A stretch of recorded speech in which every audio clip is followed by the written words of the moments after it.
1 week since a violent mob stormed our nation's capital, another historic day. The resolution is adopted. Without objection, the motion to reconsider is laid upon the table. For the first time in U.S. history, a president impeached twice. We are debating this historic measure at an actual crime scene. Lawmakers make their case on the House floor. I can think of no action the House can take that's more likely to further divide the American people. But with the timing of a Senate trial still in question, tonight, new talks about invoking the 14th Amendment as the president urges Americans to keep the peace. Plus a busy day inside Colorado's state capitol. Lawmakers are back to work. What they plan to accomplish over the next few days. In a historic move, President Trump has been impeached for incitement of insurrection at the Capitol. The votes, 232 yeas, 197 nays. 10 Republicans crossed party lines to vote with Democrats. What a night. Good evening. Thanks for joining us tonight. I'm Shannon Ogden. And I'm Ann Trujillo. The impeachment vote taking place amid heightened security in our nation's capital. Tonight, we're breaking down how Colorado lawmakers voted and what is next in this process. We begin with ABC's Elizabeth Schulze in Washington. The resolution is adopted. Without objection, the motion to reconsider is laid upon the table. A historic day in the House chamber, 1 week after it was mobbed by pro-Trump rioters. Lawmakers voting to impeach President Donald Trump for the second time, a first in American history. He must go. He is a clear and present danger to the nation that we all love. The House voting on a single article charging President Trump with incitement of insurrection by encouraging his supporters to march on the Capitol. Several Republicans joining the House's more than 200 Democrats to achieve the simple majority needed to impeach. With a heavy heart and clear resolve, I will vote yes on these articles of impeachment. But many other GOP members are still standing by the president. This is a reckless impeachment. This will only bring up the hate and fire more than ever before. The debate on the House floor taking place in a Capitol building fortified with security, where gunfire rang out 7 days ago. House Speaker Nancy Pelosi touring the perimeter in a starkly different image than at this time last week. More than 6,000 National Guard members are already in Washington, some even sleeping on the Capitol's floors. And defense officials say up to 20,000 Guardsmen could be in the city before Inauguration Day in 1 week. And amid worrying new details, the FBI had warned that extremists were heading into Washington last week determined to wage war. And with the possibility of more threats ahead, President Trump issuing a new statement, read on the House floor by one of his staunchest allies in Congress. I urge that there must be no violence, no lawbreaking, no vandalism of any kind. Elizabeth Schulze, ABC News, the Capitol. Colorado's congressional delegation voted along party lines today. The Democrats, Jason Crow, Jonah Goose, Ed Perlmutter, and Diana DeGette, all voted for impeaching the president. Colorado's House Republicans, Ken Buck, Doug Lamborn, Lauren Bobert, all voted against. And here are some of the arguments they made on the House floor. I have dedicated my life to the defense of our nation, and Donald Trump is a risk to all that I love. I'm not asking you to storm the beaches of Normandy, but only show a fraction of the courage we ask of our troops every day. Just as I oppose the previous impeachment and the violence we've all witnessed all summer long across our great country. Make no mistake here, the hypocrisy of the left is on full display. Quote, go to the Hill, get in the face of some Congress people. We've got to fight in Congress. Where's the accountability for the left after encouraging and normalizing violence? All right, so where do we go from here? Well, the House will send the article of impeachment to the Senate, where a trial will be conducted. It is not clear if that will be done immediately or if House Speaker Nancy Pelosi will wait. After today's vote, Senate Majority Leader Mitch McConnell made it clear he won't call the Senate back for an emergency session to start the trial. The earliest we could see a trial in the Senate wouldn't be until after January 19th. McConnell hasn't said how he would vote, but he has hinted that voting for impeachment could be a good thing for Republicans to break from the outgoing president. And he tells CNN he is ready to listen to legal arguments. And because the timing of the trial in the Senate is still up in the air now, there are new talks about teeing up the 14th Amendment to bar Trump from ever holding office again. So the 14th Amendment was added to the Constitution during the Civil War. Article 3 of it says if a person engages in an insurrection or rebellion, They can be blocked from ever holding state or federal office. The 14th Amendment, it's only been used once since 1900. That was actually 1919. A simple majority in the House and Senate is needed to invoke the 14th Amendment.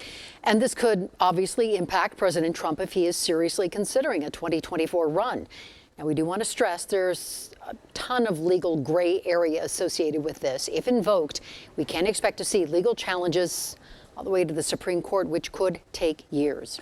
Well, the grounds of the U.S. Capitol are typically open to the public, but today, look at that. That was the scene there today. Dozens of National Guard troops standing watch along the perimeter of the Capitol, rifles ready. Inside, hundreds resting on the floor just under the Capitol rotunda on standby just in case there is a threat there. Police officers, large dump trucks blocking intersections 4 blocks around the Capitol today.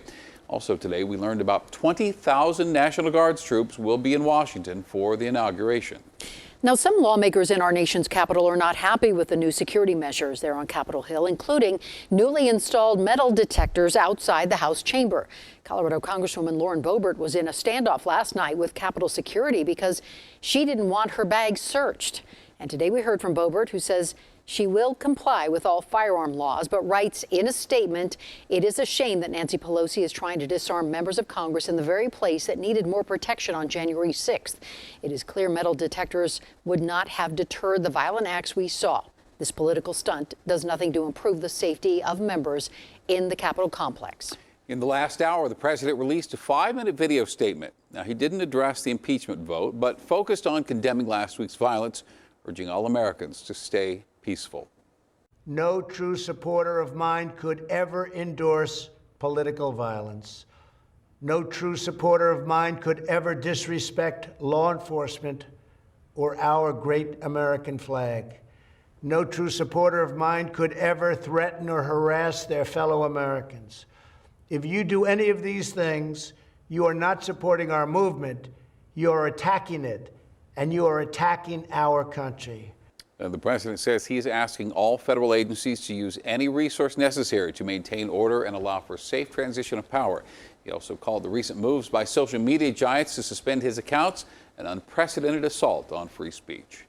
There was so much going on in our nation's capital, but lawmakers right here in our own backyard were also hard at work today. That's right. The state's 2021 legislative session began today. Denver7's political reporter, Macon Lopez there, of course, joins us live once again at the state capitol.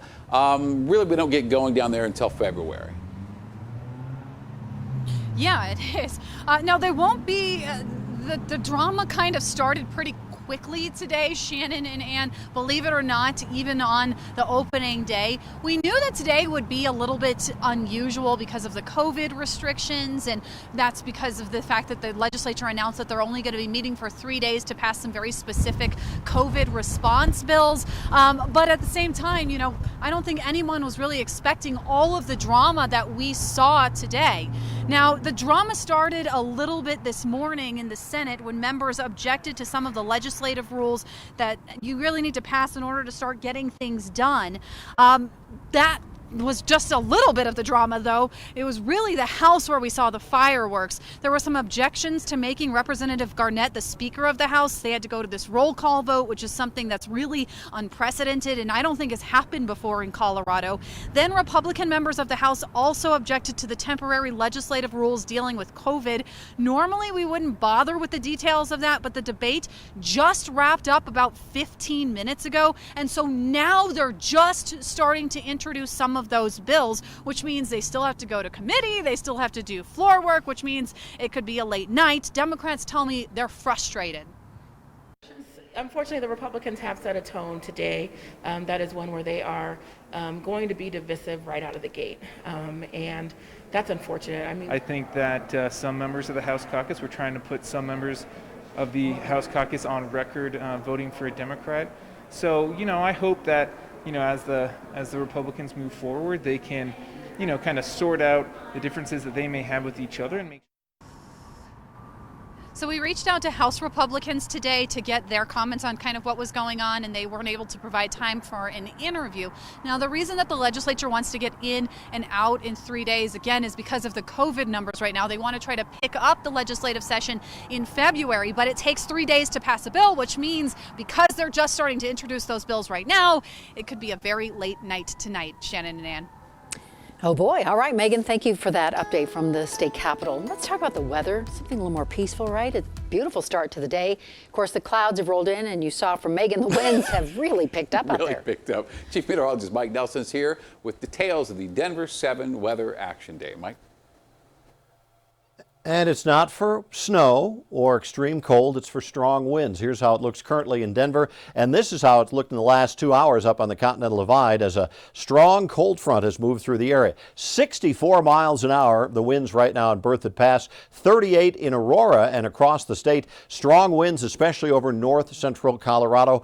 That's where the cold front is moving through. A few sprinkles of rain, a couple of flurries with it, maybe an inch or two of snow in the mountains. High wind warnings in effect. Front Range mountains and foothills and the Northeast Plains. We're talking gusts that may reach 60 miles per hour. A lot of blowing dust expected out in the Eastern Plains tonight and tomorrow, and very strong winds that'll certainly rearrange any outdoor furniture. I'll have more details on that and your full 7-day forecast coming up in just a few minutes. 10 million Americans are vaccinated, but the number of available vaccines is 3 times that number. The push to ramp up distribution. Going back to red would be horrible for our industry. Plus, another restaurant eager to rebound, reopening indoor dining with a goal to keep seating customers inside for months to come. There's a new leader inside the Broncos organization, the man tapped as the new general manager, and his vision moving forward for the team.